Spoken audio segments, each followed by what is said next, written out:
So I wanted to talk about a few things that are on the topic of my mind.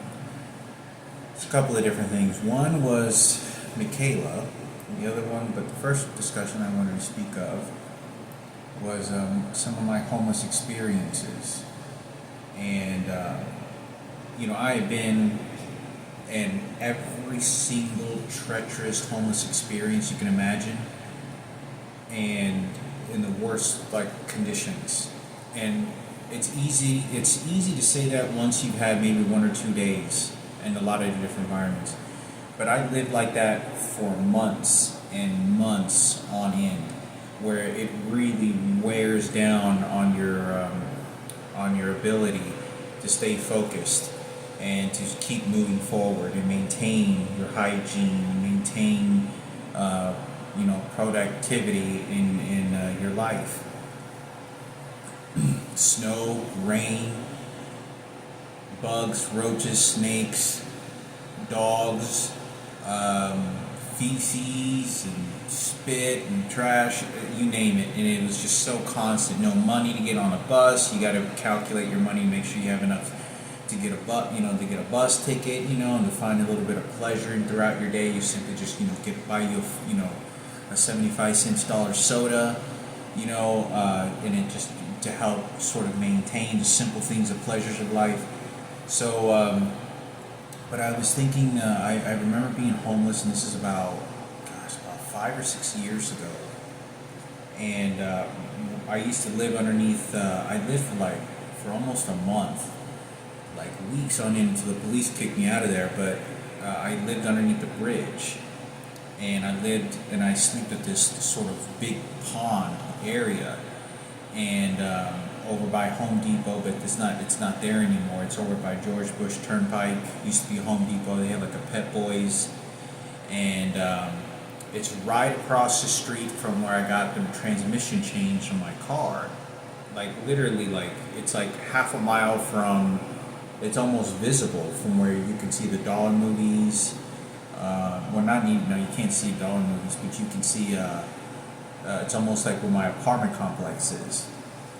Anyway, I was at the, I think it's the Trinity Mills station.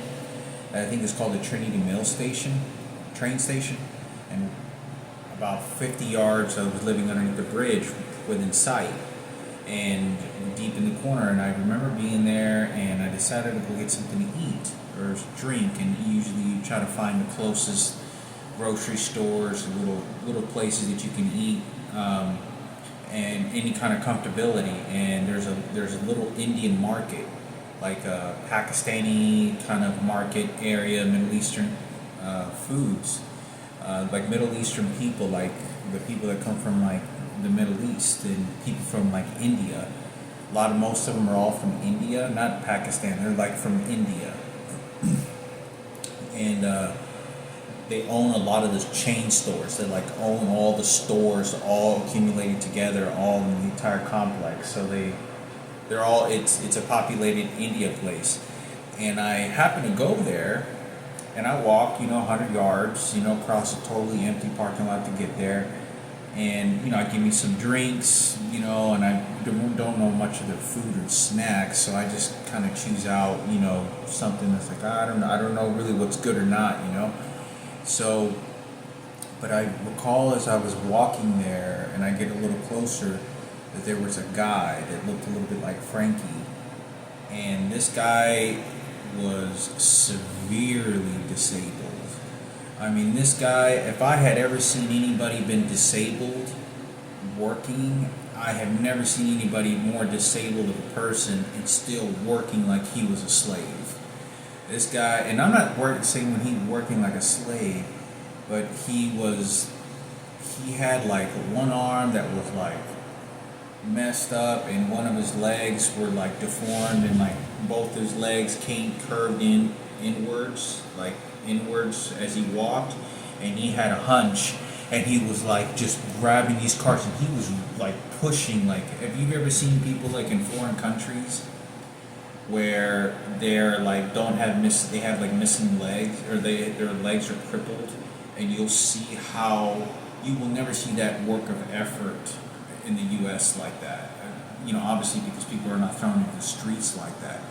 But this guy was like severely. I mean, I don't think I've ever seen anybody more disabled, and he was working. And I remember I was just looking at him, and I was like, man, they got this guy working. I was like, this is wild. I mean, this guy, I couldn't believe this. They had this guy working, and it's different it's different working is very different in other cultures. You know, especially since sometimes most of the time those people don't feel very welcomed to be getting on any type of social security or getting on anything like that. You won't find India people like that, you know, going and getting social security like that because they know and feel that this isn't their country. They're just using your resources for a better life. And they have something to offer by not getting into trouble in most cases, getting an education, at least some of them. But, you know, I remember seeing this guy and I was just thinking to myself, and this is some of the things that you see when I'm homeless, and I'm thinking, like, if they have me and they won't get, wasn't on disability yet. It's like, if they won't give me disability, and they got this guy out here working like that, what hope do I have in my life? And he looked a little bit like Frankie, kind of. But he was working in a way that he was still happy to be working. Like, he was very happy to be working. And not that I'm saying he shouldn't, but he seemed very understood that, like, my idea of it, looking at somebody like that, I was looking at him that his family was absolutely probably had him, like, the culture of his family are very much like that. Like, you don't ask anybody for nothing, you know, we work here. And you know, obviously a lot of those types of people in, like, sort of grocery store areas, they don't have, like, white friends. Very few of them have, like, Mexican friends. And they don't associate with the outside world a lot of the times because, you know, obviously everybody knows a terrorist, Al-Qaeda, they're just been played that. They all know that. But I do remember, I was thinking of that when I was homeless, and I think of that when I was homeless and what was going on, you know, with all that situation, you know, you see stuff like that. And I remember seeing this guy, I mean, he was like one arm deformed, one leg, and both his legs and feet were like caved in. He was like real skinny.